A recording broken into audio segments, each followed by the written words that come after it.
നിങ്ങളുടെ favourite shows ഇനി ഒരിക്കലും മിസ്സാവില്ല. ഇപ്പോൾ C5 കാണും നിങ്ങളുടെ ഫേവറേറ്റ് ഷോസ് തികച്ചും സൗജന്യമായി. സത്യയുടെ അവാർഡ് വാങ്ങിക്കാനേ സ്കൂളിൽ വന്നത് ആരാന്നറിയോ? സത്യയുടെ അച്ഛൻ അക്ഷയ്.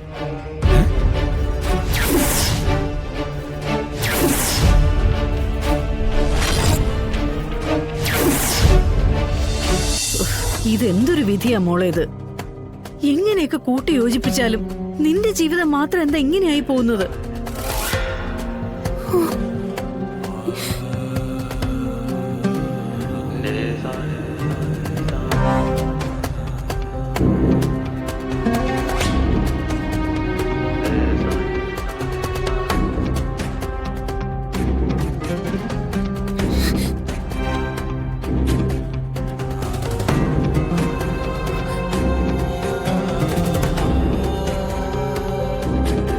ഈ സ്കൂളിലെ പരിപാടിയൊക്കെ ഒരു 4 മണിയാകുമ്പോൾ തീരും. കൂടി വന്നവർ 5:30 മണിക്കുള്ളിൽ തീരും. ഇല്ലെങ്കിൽ സ്കൂൾ അധികൃതർ തീർക്കും. സ്കൂൾ വിടാൻ ബെല്ലടിക്കുന്നത് നോക്കി കാത്തിരിക്കുന്ന ഇപ്പൊ കുട്ടികളല്ല, ഈ ടീച്ചർമാരും ജീവനക്കാരും ഒക്കെയാ. ആ സ്ഥിതിക്ക് എന്ത് പരിപാടി ആയാലും നേരത്തെ തീർക്കാൻ അവര് നോക്കും.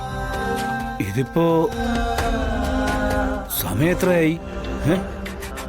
ഇതെന്താ പാടുതാണ് ചടങ്ങാ? എനിക്കും അതാ അച്ഛാ മനസ്സിലാവാത്തത്. പക്ഷെ എന്തോ ഗൗരവമുള്ള കാര്യമായിട്ട് അവര് മറ്റെവിടെയോ പോയിട്ടുണ്ടാകാം.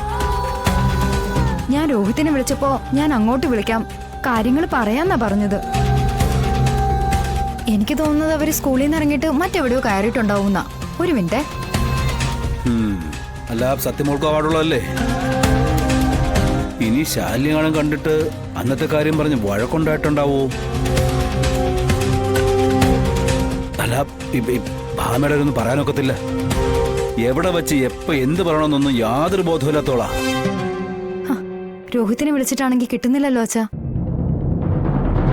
അങ്ങനെ ഒരു പേടി എനിക്കും ഉണ്ടച്ചാ.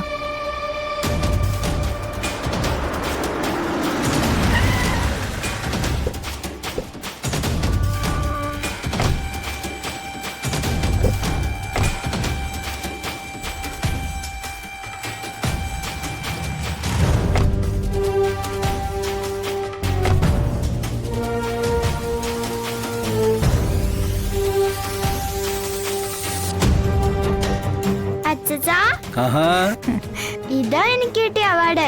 എങ്ങനെയുണ്ട്? കൊള്ളാലോ, നന്നായിരിക്കുന്നു. മിടുക്കി കുട്ടിയാ.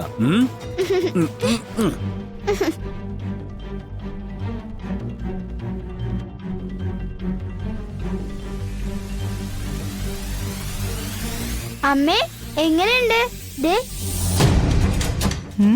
നന്നായിട്ടുണ്ട്.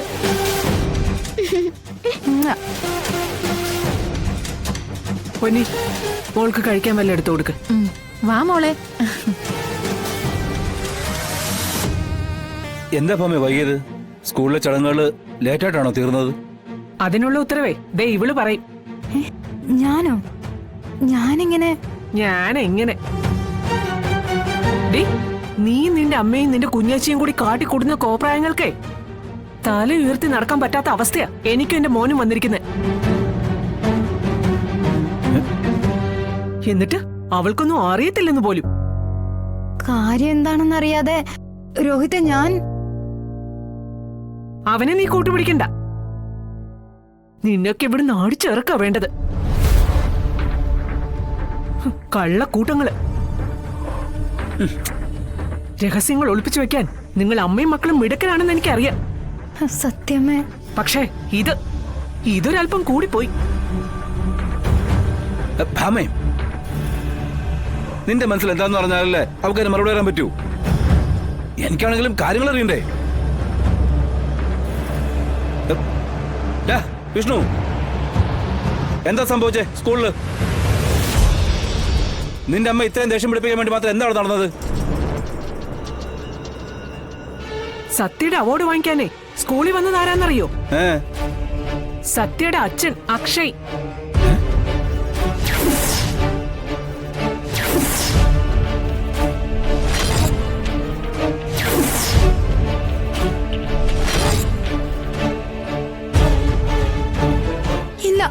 ഞാനത് വിശ്വസിക്കില്ല. പച്ച കള്ളമായി പറയുന്നേ. രോഹിത്, മുഖം അടിച്ച് കൊടുക്കണേ ഇവക്കൊന്ന്. നമ്മളെല്ലാവരും നമ്മുടെ കണ്ണുകൊണ്ട് നേരിട്ട് കണ്ട കാഴ്ച ഇവൾക്ക് വിശ്വസിക്കാൻ പറ്റുന്നില്ലെന്ന്. അല്ല, സത്യം പറയടി, ഡൽഹിയിൽ IAS ട്രെയിനിങ്ങിന് പോയപ്പോ ശാലിനിയുടെ കൂടെ അവനല്ലായിരുന്നു ഉണ്ടായിരുന്നത്, അക്ഷയ്.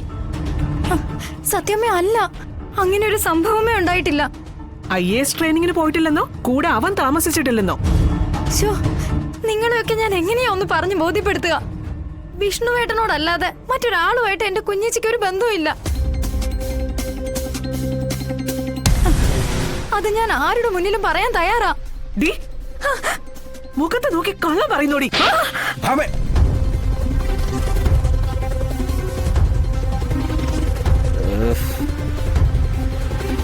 ശ്യാമേ, സത്യയുടെ അച്ഛനായി വന്ന് അവാർഡ് വാങ്ങുക മാത്രമല്ല ചെയ്തേ, പ്രസംഗിക്കുകയും കുറെ അധിക സമയം അവിടെ ചെലവഴിക്കുകയും ചെയ്തെന്നാ അവിടെ ഉള്ളവർ പറഞ്ഞത്. അച്ഛനാണെന്നുള്ള സത്യം സമ്മതിച്ചതാ. പിന്നെ നീ ഇങ്ങനെ നടന്ന കാര്യങ്ങളെ എതിർത്ത് പറയുന്നത് എന്തുദ്ദേശമാണെന്ന് എനിക്ക് മനസ്സിലാവാത്തത്. രോഹിത്തെ, എനിക്ക് എന്റെ കുഞ്ഞേച്ചി മറ്റാരെക്കാളും നന്നായിട്ട് അറിയാവുന്നതുകൊണ്ടാ ഞാൻ ഈ പറയുന്നേ.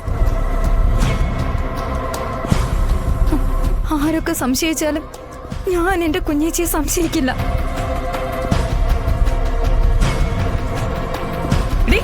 ഇങ്ങോട്ട് മാറി നിൽക്കടി. ഇവള് പറയില്ല അതാരാണെന്നും എന്താണെന്നും. ഇതിനു മുൻപ് നടന്ന കഥകളും ഒക്കെ ഇവൾക്ക് അറിയാം. പക്ഷേ ശാരദാമ്മയുടെ മകളാ ഇവള്. കള്ളങ്ങൾ ഒളിപ്പിക്കാനും പറയാതിരിക്കാനും അമ്മ പഠിപ്പിച്ച 2 മക്കള്. അതുകൊണ്ട് നേരായ രീതിയിൽ ഇവളിൽ നിന്നും ഒരു സത്യവും പുറത്തു വരില്ല. എന്തൊക്കെയാ മോളെ കേൾക്കുന്നേ? ഈ പറയുന്നതൊക്കെ എന്തെങ്കിലും സത്യമുണ്ടോ? ഉണ്ടെങ്കിൽ പറ.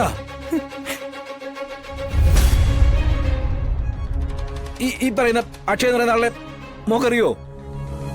ഞാൻ എങ്ങനെയാ ഈശ്വര ഇതിനൊക്കെ മറുപടി പറയുന്നത്? എനിക്കിതിനെ കുറിച്ചൊന്നും അറിയില്ല. എനിക്ക് പറയാനുള്ളത് ഇത്രയേ ഉള്ളൂ. എന്റെ കുഞ്ഞേച്ചി ഒരു തെറ്റുകാരിയല്ല. വിഷ്ണുവേട്ടനെ മാത്രം മനസ്സിൽ കൊണ്ട് കിടക്കുന്ന ഒരു പാവമാ എന്റെ കുഞ്ഞേച്ചി. മറ്റുള്ളവർക്ക് വേണ്ടി എന്റെ കുഞ്ഞേച്ചി ജീവിതം നിർത്തടി. കിട്ടിയതൊന്നും പോരാ നിനക്ക്. നിന്റെ ഒരു കുഞ്ഞേച്ചി. ഇതിന്റെ സത്യാവസ്ഥ ഇന്നല്ലെങ്കിൽ നാളെ ഞാൻ അറിയും. എന്റെ മോനെ വഞ്ചിച്ചോണ്ട് അവന്റെ കൂടെ ജീവിക്കാൻ കച്ചകെട്ടി നിൽക്കല്ലേ നിന്റെ കുഞ്ഞേച്ചി. എനിക്കതൊന്ന് കാണണോടി. സ്വന്തം വീട്ടിലെ ഇത്രയും വലിയ രഹസ്യങ്ങൾ നിനക്ക് അറിയില്ലെന്ന് പറയല്ലേ? ഇപ്പൊ എനിക്ക് മറ്റൊരു കാര്യം കൂടി മനസ്സിലായി. നീയും ചതിക്കുന്നുണ്ട്. നിന്റെ ഉള്ളിലും കള്ളത്തരങ്ങളുണ്ട്. ഇപ്പൊ സത്യയുടെ അച്ഛനെന്ന് പറഞ്ഞു വന്ന പോലെ നാളെ പപ്പിയുടെ അച്ഛനെന്ന് പറഞ്ഞ് ആരെങ്കിലും വരുവോടി? സത്യമേ. ഡൗൺലോഡ് ചെയ്യൂ C5 ആപ്പ്. കാണൂ എല്ലാ എപ്പിസോഡുകളും സൗജന്യമായി.